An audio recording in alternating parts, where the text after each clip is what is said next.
সম্মুখ যুদ্ধে মুখোমুখি লড়াইয়ে 1450 বছরে কোনো দিন মুসলমান হারে নাই। এটাই ইতিহাস, এটাই ইতিহাস, এটাই ইতিহাস। এখনো পারবেন। এ বম্পিং শেষ করতেছে না, মুসলমানের তাজা খুন ঝরছে, কিন্তু মাটির নিচে মুজাহিদ ঠিকই আছে, ঠিকই আছে। আল্লাহর ফয়সালা কিভাবে বিজয় হবে সেটা মালিক যখন দেখাবে, তখন 2 2 4 ঠিকই মিলে যাবে। সিরিয়ায় 52 বছরের চাইতে বেশি বাপু দুইজনে মিলে জুলুম করছে। হ্যাঁ, এই বাশার আল আসাদ আর তার বাবা দুইজনে মিলে সিরিয়ার 5 লক্ষ ইমানদার মুসলমানকে শহীদ করছে। জানো মিয়া, অসংখ্য নারী, লাখো নারী ধর্ষিতা হয়েছে। ছোট মাসুম বাচ্চা 16 বছর হয়ে গেছে, এই জন্মের পর থেকে 16 বছর 18 বছর পর্যন্ত জেলখানাতেই বড় হয়েছে। যেদিন জেলখানার থেকে বের হয়েছে তো সেদিন হয়তো 16 বছর 18 বছর। হ্যাঁ, এই 8ই ডিসেম্বর ঠিক এই বাশার আল আসাদ পতন হয়ে গেছে। তাইলে কারো পতন 16 বছরে হইতে পারে, কারো পতন 54 বছরে হইতে পারে, কারো পতন 950 বছরে হইতে পারে, কারো পতন 400 বছর পরে হইতে পারে। তাহলে ইসরায়েলের পতনও হবে, ইহুদি কুত্তাদের পতন হবে।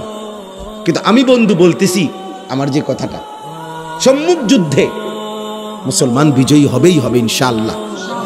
কিন্তু এই সাংস্কৃতিক যুদ্ধ, মনস্তাত্ত্বিক যুদ্ধ, এই আমাদের লেবাস, পোশাক, চলা ফেরা, আচরণ, উচ্চারণ, আখলাক, তাহজিব, তামাদ্দুন, এই পরাজয়, আমাদের এই ব্যর্থতা, এটা কিন্তু অনেক দিন ধরে চলতেছে আমাদের। এটা কিন্তু বড় লজ্জার বিষয়। আমরা না খাইয়া মরে যাইতে পারতাম, কিন্তু আমরা বেঈমানের মতো সাজবো কেন? আমি প্রয়োজনে না খেয়ে মরে গেলাম, ইমানদারের রক্ত কোনোদিনও বিফলে যায় না। মুমিনের প্রতি ফোঁটা রক্তে জান্নাতের হুরেরা হাসতে থাকে। কোরআন শরীফে আছে দোস্ত, সূরা ইয়াসিনের মধ্যে ওই একজন ইমানদার 3 জন রাসূলের কাছে, যিনি একজন কালেমা পড়ছে, ওই 3 জন রাসূলকে যখন পুরা জাতি ঘেরাও করে মেরে ফেলবে, ঘেরাও দিছে, তখন একজন মাত্র ইমানদার আইসা 3 জন নবীর পক্ষে, রাসূলের পক্ষে কথা বলছে। ওয়াজাআ মিন আকসাল মাদিনাতি রাজুলুন ইয়াসআ ক্বালা ইয়া কওমি ইত্তাবিউল মুরসালিন। তখন আমি সংক্ষেপে বলতেছি, ওই এলাকার লোকেরা ওই রাসূলদেরকে ছেড়ে এই একজন ইমানদারকে ঘেরাও দিয়া মারতে মারতে ওনাকে শহীদ করে ফেলছে। কিন্তু আল্লাহর কসম, কোরআন শরীফে আছে, সরাসরি সূরা ইয়াসিনের আয়াত, সূরা ইয়াসিনে আছে এটা। আল্লাহ তাআলা ঠিক মৃত্যুর মুখ, শাহাদাতের পূর্ব মুহূর্তে ওই একজন ইমানদারের জন্য আল্লাহ ফেরেশতাকে বলছে, ফেরেশতা আমার জান্নাত তার সামনে নিয়ে ধরো, যা ফেরেশতা যা যা। ফেরেশতা আইসা তার জান্নাতটা সামনে আইনা এই শাহাদাতের মুহূর্তে ফেরেশতা বলছে, কিলা দুখুলিল জান্নাহ, এই আল্লাহর বান্দা জান দে, জান্নাতে ঢোক। নাকি ও দুখুলিল জান্নাহ, ও দুখুল, ও দুখুল, আরে এখন ঢোক বেটা। ওরা মনে করতেছে তোরে মারতেছে, না, ফেরেশতা বলতেছে আমি তোকে জান্নাতে রিসিভ করলাম। ও দুখুলিল জান্নাহ ক্বালা ইয়া লাইতা কওমি ইয়ালামুন। ওই ইমানদার তখন শেষ মুহূর্তেও বলছে, হায় আমার জাতি, তোমরা যদি বুঝতা যে তোমরা তো আমাকে মারো নাই, বরং তোমাদের এই মারার বরকতে আল্লাহ আমারে মেরে মাফ করে দিছে, আর আমারে সম্মানিত বান্দাদের অন্তর্ভুক্ত করে দিছে। বিমা গফারালি রব্বি ওয়া জাআলানি মিনাল মুকরামিন।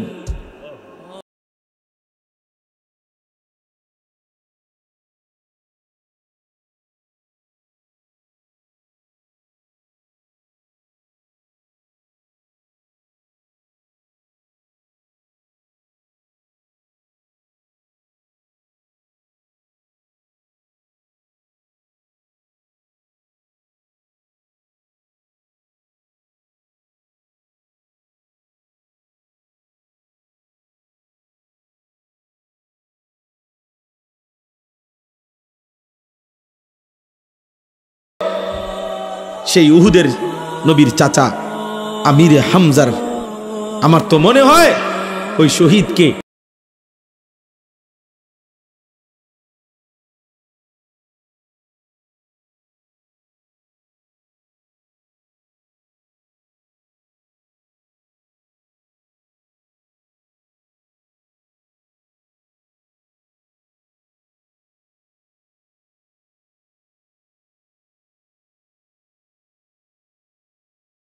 বানাবেন ফিকির করেন। আপনারা আপনাদের মেয়েদেরকে কিভাবে পর্দানশীল বানাবেন ফিকির করেন। আপনাদের স্ত্রীকে কিভাবে নামাজি বানাবেন ফিকির।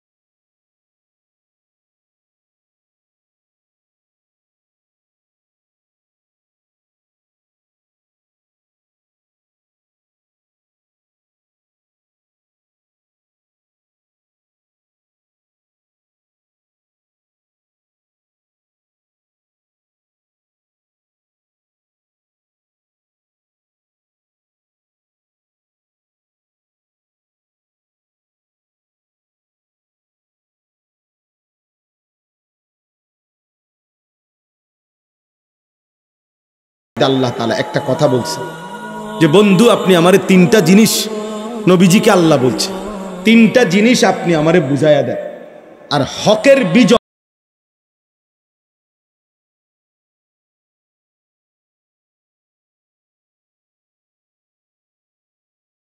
বুঝাইয়া দেন, আর আমি আল্লাহ থেকে হকের বিজয় বাতিলের পরাজয় এটা বুঝে নেন। তিনটি আমল হলো আকিমিস সালাত লিদুলুকিশ শামসি ইলা গাসাকিল লাইলি ওয়া কুরআনাল ফাজর ইন্না কুরআনাল ফাজরি কানা মাশহুদা। সহজ কথা হইল, ব্যাখ্যা ছাড়ার জন্য বলতেছি অল্প কথায়। অর্থ হইল ফজর সহ 5 ওয়াক্ত নামাজ। কি সহ? বিশেষ করে ফজর 5 ওয়াক্ত নামাজ। আপনি আমারে বুঝায় না, ফজর সহ 5 ওয়াক্ত নামাজ। কি সহ? আবার বলেন।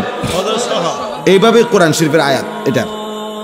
2 অমিনাল লাইলি ফাতাহাজ্জাদ বিহি নাফিলাতাল লাক আসা আন ইয়াবআসাকা রাব্বুকা মাকামাম মাহমুদা। অর্থ হইল রাত্রি গভীরে তাহাজ্জুদ নামাজ। 5 ওয়াক্ত নামাজের অতিরিক্ত আর একটা নফল বিশেষভাবে আমারে বুঝায় দেন, নফল নামাজ, সেটা হলো তাহাজ্জুদ, রাতের গভীরের তাহাজ্জুদ। আর 3 নাম্বার ওয়াকুর রব্বি আদখিলনি মুদখালা সিদকিন ওয়া আখরিজনি মুখরাজা সিদক ওয়াজআলনি মিন লাদুনকা সুলতানান নাসীরা। সংক্ষেপ কথা হলো দোয়া। সংক্ষেপ কথা হলো কি? দোয়া। বেশি বেশি দোয়া করেন। 5 ওয়াক্ত নামাজ ফজর সহ আদায় করেন, রাত্রি গভীরে তাহাজ্জুদ পড়েন, বেশি থেকে বেশি কি করেন?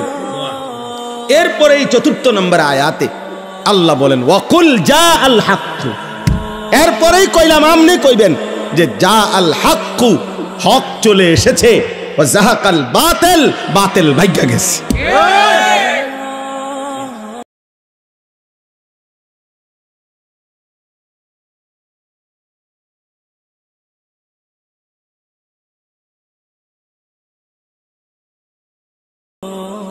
ইন্না নিশ্চিত আল্লাহ বলছে দুশ্মন হেরেই যাবে, বাতিল হেরেই যাবে। কমপক্ষে তোমরা ছেলেদেরকে বলি বাবা, যদি ন্যূনতম বিবেক থাকে তাহলে আল্লাহকে মানো। এটা নূহ নবীর ঘটনা না, এটা মুসা নবীর ঘটনা না, বরং এই মুহূর্তের রানিং পৃথিবীতে এই মুহূর্তের জলজ্জান্ত ঘটনা যে মুসলমানের উপরে এইভাবে জুলুম হচ্ছে। আমার ভাই, আমার মা, আমার বোন এভাবে আহাজারি করতেছে।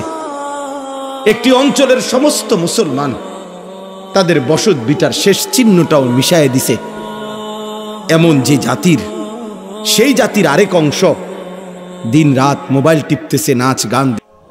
আমার 3.5 বছরের একটা মেয়ে আছে, রাত্রেবেলা ওই আমার সাথেই ঘুমায়।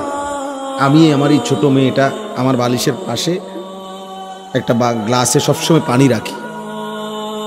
আমি সব সময় দেখি আমার এই বাচ্চা মেয়েটা হঠাৎ হঠাৎ ঘুমের থেকে উঠা উঠু পায়। 3:30 বাজে গেল আমার মেয়েটা সজাগ থাকে আমার জন্য। কসম আল্লাহ, 78 বছর, 1947 থেকে নির্যাতিত। রোহিঙ্গা মুসলমান 61 বছর ধরে নির্যাতিত। 1964 ইংরেজি থেকে, তুমি হিসাব করো, আমার কাছে হিসাব আছে সব। তাইলে 77 বছর ধরে ফিলিস্তিন নির্যাতিত হবে, 64 বছর ধরে রোহিঙ্গার মুসলমান নির্যাতিত হবে, 78 বছর ধরে কাশ্মীরের মুসলমান নির্যাতিত হবে।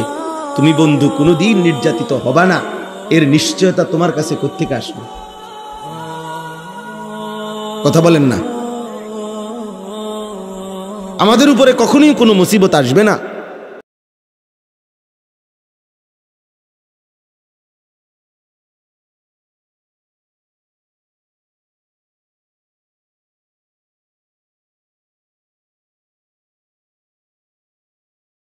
বিদ্রোহ করতেছ, এক ওয়াক্ত নামাজ নাই, সেজদা নাই, দিন নাই রাত নাই, নারী ছবি নাচ গান, মদ জুয়া সুদ ঘুষ মিথ্যা চুরি ডাকাতি জিনা ব্যভিচার হারাম নাফরমানি, জওয়ান কিংবা বুড়া, আমি কিংবা আপনি, নারী কিংবা পুরুষ, আমরা যেভাবে আল্লাহর নাফরমানি করছি, বলেন আমাদের উপরে কি কখনোই এমন আযাব আসতে পারে না? আল্লাহ আমাদেরকে বুঝ দান করেন।